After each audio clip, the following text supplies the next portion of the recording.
Hi hello friends, welcome to ஃபியாஸ் choice. இன்றைக்கி பார்த்திங்கன்னா இயர்லி ப்ரெக்னென்சி சிம்டம்ஸ் பற்றி தான் பார்க்க போகிறோம். ப்ரெக்னென்சி அப்படிங்கிறதே பெண்களுக்கு கிடைத்த மிகப்பெரிய வரம் அப்படின்னே சொல்லலாம். இந்த வரம் பார்த்திங்கன்னா சில பெண்களுக்கு கல்யாணம் ஆன உடனே கிடைச்சிரும். சில பெண்களுக்கு 1 வருஷம் 2 வருஷம் 5 வருஷம் இந்த மாதிரி தள்ளி போகும். அந்த மாதிரி இருக்கிறவங்களும் ஃபீல் பண்ணாதீங்க.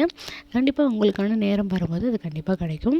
இன்றைக்கி என்னோடய ப்ரெக்னென்சி டைமில் நான் என்னென்ன சிம்டம்ஸ் ஃபீல் பண்ணணும் அதை பற்றி தான் இந்த வீடியோவில் நான் ஷேர் பண்ணியிருக்கேன். என்னோட 2 ப்ரெக்னென்சிலையுமே பார்த்திங்கன்னா சிம்டம்ஸ் ஒரே மாதிரி தான் இருந்தது. பீரியட் ஒரு 10-15 நாள் கழிச்சதுக்கப்புறம் இந்த 20வது நாள்லேருந்து பார்த்திங்கன்னா இந்த சிம்டம்ஸ் எல்லாமே எனக்கு ஸ்டார்ட் ஆகிடுச்சு.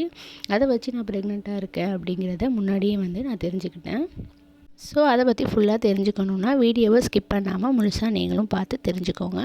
ஃபஸ்ட்டு சிம்டம்ஸ் என்னென்னு பார்த்தீங்கன்னா எக்ஸ்ட்ரீம் டயர்ட்னஸ். ரொம்பவே டயர்டாக இருக்கும். நான் பார்த்திங்கன்னா எந்த வேலையுமே செய்யலை, வெளியில் போகலை, வீட்டிலே தான் ஒரு நாள் ஃபுல்லாகவும் இருக்கும் அப்படின்னா கூட ரொம்பவே உடம்பு வேலை செஞ்ச மாதிரி டயர்டாக இருக்கும்.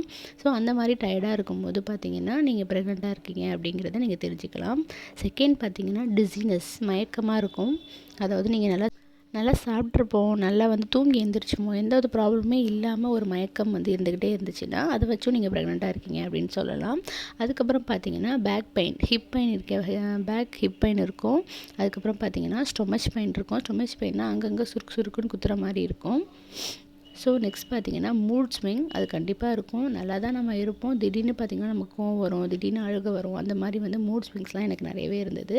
அதுக்கப்புறம் பார்த்திங்கன்னா ஹெட்டேக்கு, தலைவலி ஒரு காமன் ப்ராப்ளமாகவே இருந்தது. கடைசியாக பார்த்திங்கன்னா எனக்கு இருந்தது ப்ரீத்திங் ட்ரபிள், அதாவது மூச்சு விடவே ரொம்ப கஷ்டமாக இருந்தது. இந்த 8 சிம்டம்ஸும் பார்த்திங்கன்னா என்னோடய ப்ரெக்னென்சியில் இருந்தது. இது காமனாக எல்லாருக்கும் இருக்கும் அப்படின்னு சொல்ல முடியாது. ஒரு சிலருக்கு இது மாறுபடலாம். ஸோ இது இல்லாமல் நிறைய சிம்டம்ஸும் ஒரு சில பேருக்கு இருந்திருக்கு. அது என்னென்னு பார்த்தீங்கன்னா ஸ்பாட்டிங், அதுக்கப்புறம் பார்த்தீங்கன்னா பிரெஸ்ட் பெயின், அதுக்கப்புறம் பார்த்தோம்னா ஃபீவர். இந்த மாதிரி நிறைய சிம்டம்ஸ்க்கு ஒருத்தவங்களுக்கும் மாறுபடும். ஸோ நீங்களும் உங்களோட ப்ரெக்னென்சியில் எப்படி இருக்குன்னு பார்த்து தெரிஞ்சுக்கோங்க. இந்த மாதிரி வீடியோஸ் தொடர்ந்து நீங்கள் பார்க்கணும் அப்படின்னா என்னோடய சேனலை மறக்காமல் சப்ஸ்கிரைப் பண்ணுங்கள். தேங்க்யூ ஃபார் வாட்சிங்.